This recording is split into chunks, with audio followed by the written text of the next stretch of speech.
Hi, movers. Mel here. And I just wanted to pop in and share. I was really inspired um, from an event earlier today. So I wanted to pop in and do a little bit of live Wednesday wisdom. So whenever you see it, if you choose to watch it, thank you for joining. And today I had the opportunity to join Career Day at a high school, which was really fun. But they asked me to speak. Hey, Robin, they asked me to speak specifically about turning adversity into growth.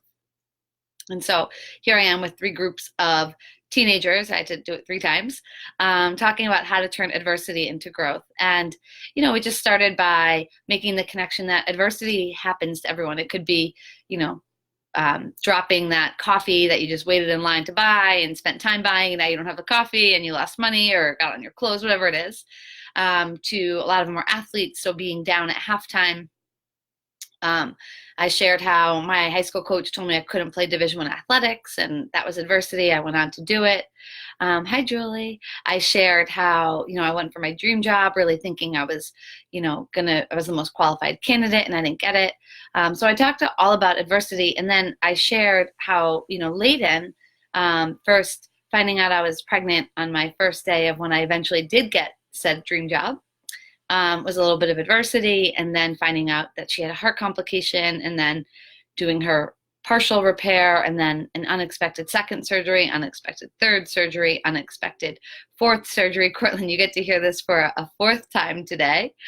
Hi, Jemima. And so I got to share, how the adversity impacted me of, Layden's loss. So it was incredibly an amount of adversity. And here I am sharing this with 15, 16, 17-year-olds. And I showed them pictures of Layden, and so they were all in, right? And they were, relating. And I brought it back to sports. Like, well, what do you do if you're down at halftime? You just walk away, like you're done, game over, I'm done playing. And so, it did feel like game over for me.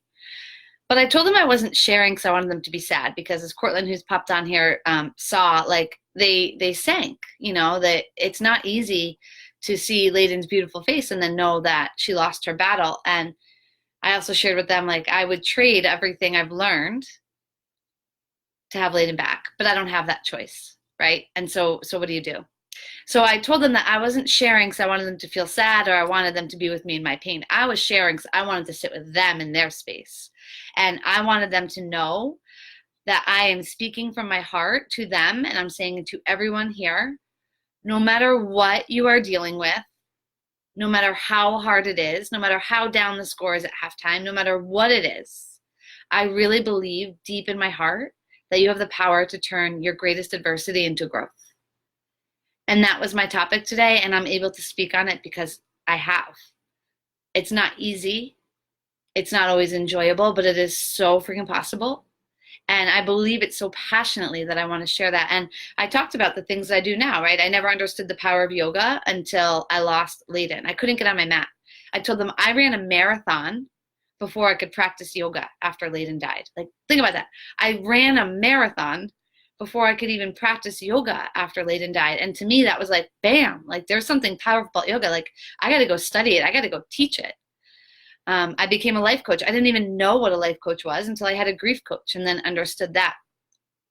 And then I met Mooch, and who has her journey with grief. And we talked about, like, we need to form a space where we empower people. Like, that's what we have to do.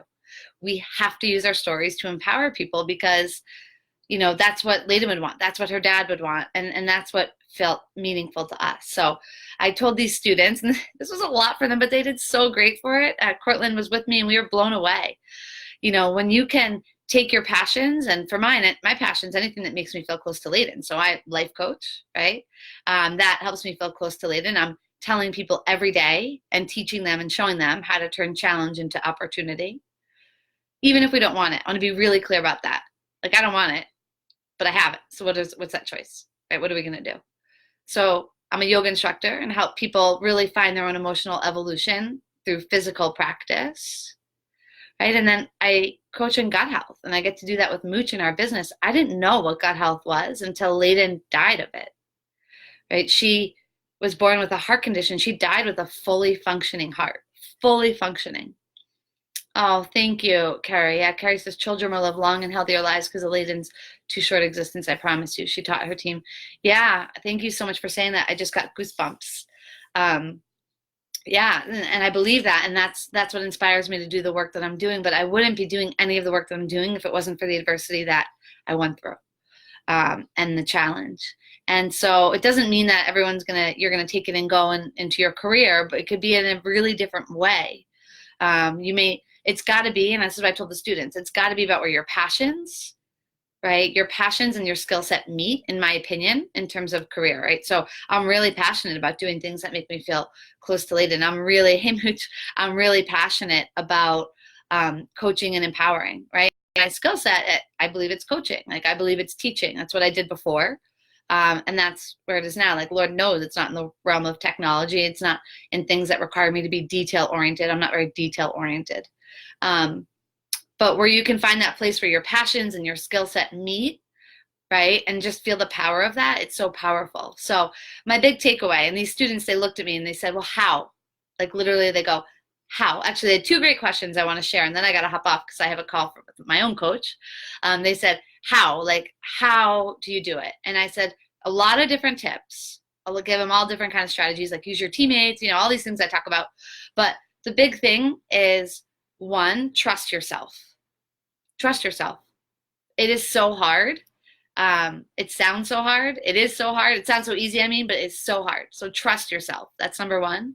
Two is don't give up. So like when you're facing adversity, these are the things that I just encourage you. These are like the secrets. They're not secrets. They're just effing hard. Trust yourself and keep showing up. That's it. And I promise if you do that, you can really channel anything that you're managing, as hard and exhausting as it seems, to something really productive and amazing, whatever that is for you. It doesn't mean building a business for me, it meant building a business, which I'm so grateful to do with Mooch. One other question I got was, what was the hardest part of doing it? And with that, it was fear. It's fear. It still continues to be fear.